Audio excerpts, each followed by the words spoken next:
You spent $60,000 on an economics degree. You sat through 4 years of lectures about supply curves and marginal utility.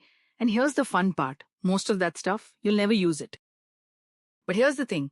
The 20% that actually matters, the stuff that explains why gas prices are up, why your rent keeps going higher, why some countries are insanely rich and others are broke.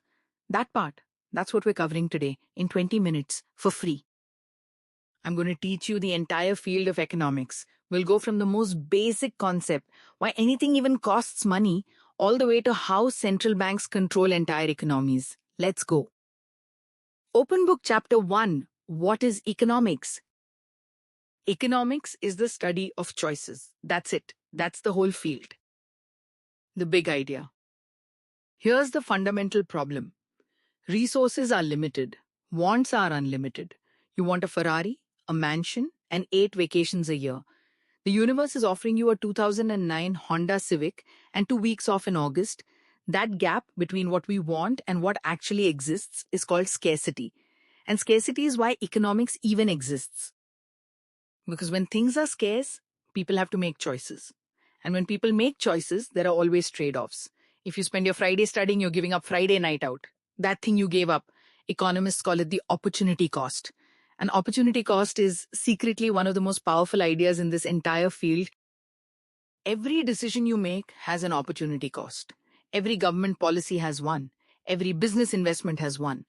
Once you start seeing this, you can't unsee it. Chapter 2, Supply and Demand. Okay. Now we get to the stuff they put on every economics textbook cover. Supply and demand. Let's start with demand. The law of demand says, when the price of something goes up, people buy less of it. When the price goes down, people buy more. Simple, right? If McDonald's raises the price of a Big Mac to $40, you're cooking at home. If it drops to $1, you're buying 5. Now supply. The law of supply says, when the price of something goes up, producers want to make more of it. More profit means more incentive. If oil hits $200 a barrel, suddenly every oil company in the world is drilling everywhere. If oil crashes to $10, half of them shut down. So you have buyers on one side, sellers on the other, and they meet somewhere in the middle. That meeting point is called the equilibrium price. This is why prices move. When demand goes up, say everyone suddenly needs hand sanitizer in March 2020, but supply stays the same. Prices spike. When supply floods the market, like when every country started producing oil at once, prices crash. Markets are basically just millions of people constantly adjusting to this balance. Every time you buy or don't buy something, you're voting with your wallet, and the market listens. Chapter 3. Micro versus macro. Economics splits into 2 main branches, microeconomics and macroeconomics. Micro is about individual decisions, you, me, a company, a market. Why does Starbucks charge $7 for a coffee? Why do nurses get paid less than lawyers? Why do airlines charge you more if you book the day before? These are micro questions. Macro is about the whole economy. Why is inflation high? Why are millions of people unemployed? What happens when the government prints money? These are macro questions, and they affect every single person on the planet, whether they know economics or not. Let's do both, fast. Chapter 4. Markets and competition. In microeconomics, the most important thing to understand is market structures, because not all markets are equal. Perfect competition. Hundreds of sellers, identical products, no one controls the price. Think wheat or eggs. Any farmer who tries to charge more, you just go to the next farmer. Monopoly. One company controls everything. No competition. They set the price and you either pay or go without. Think your local utility company or, until recently, Standard Oil. Oligopoly. A few big players dominate. Airlines. Telecom, big tech. They don't fully compete, but they don't have full monopoly either. They tend to watch each other's prices very carefully. And then there's monopolistic competition. Lots of sellers, but each has a slightly different product. Restaurants, clothing brands, coffee shops. You pay more for the brand, the location, the vibe. Why does this matter? Because market structure determines your power as a consumer and as a business. Understanding which market you're in tells you how to compete, how to price, and whether you're getting ripped off. Chapter 5: GDP, Inflation, and Unemployment. Now we zoom out. Macroeconomics, the big picture. Economists measure the size of an economy using GDP, gross domestic product. It's the total value of everything a country produces in a year. Every car, every sandwich, every haircut, every app. If the US economy produces $28 trillion worth of stuff in a year, GDP is $28 trillion. When GDP grows, the economy is doing well. When it shrinks for 2 quarters in a row, that's officially a recession, and recessions are bad. Businesses cut costs, people lose jobs, spending drops. It's a spiral. Now let's talk about inflation. Inflation is when prices across the economy go up over time.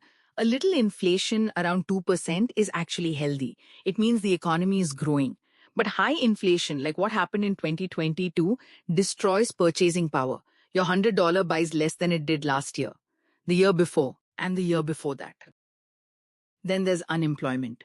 Every economy has some unemployment. People between jobs, changing careers, students entering the workforce. That's normal. What's not normal is high structural unemployment, where entire industries collapse and workers can't adapt fast enough. GDP, inflation, and unemployment form the core report card of any economy. When politicians promise to fix the economy, these three numbers are what they're talking about. Chapter 6: Monetary Policy and the Fed. Here's where it gets interesting. Who controls the economy? In the US, the most powerful economic institution isn't the government. It's the Federal Reserve, the Fed. And the Fed has one main tool: interest rates. When inflation is too high, the Fed raises interest rates. Higher rates make borrowing expensive. Mortgages get pricier. Business loans slow down. Consumer spending drops. The economy cools. Inflation falls. When the economy is struggling, like during COVID, the Fed cuts rates. Cheap borrowing means more spending, more investment, more jobs. Economy heats back up. It's basically a giant temperature dial for the economy, and every time the Fed makes a move, stock markets, mortgage rates, and currencies around the world react within seconds. The Fed also controls the money supply.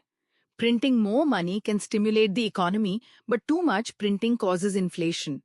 This is the balance every central bank in the world is constantly trying to maintain. Chapter 7: Fiscal Policy and Government.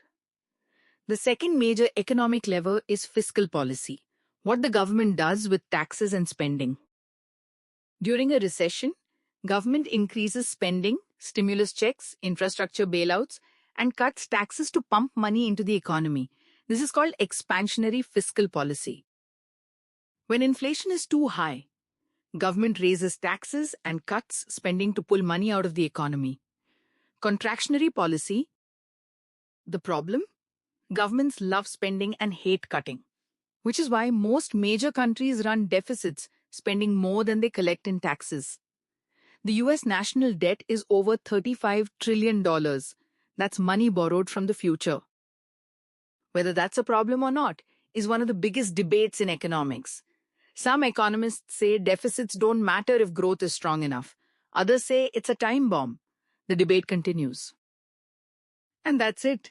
The entire field of economics. From why anything costs money to how the Federal Reserve controls the entire world's financial temperature. You now know more practical economics than most people who sat through four-year degree programs, and you spent 20 minutes and exactly $0. Next up, I'm doing the entire law degree in 22 minutes. Every major concept, from constitutional law to criminal law, no textbook, no law school, no $100,000 debt required. Subscribe if you don't want to pay for education anymore. See you in the next one.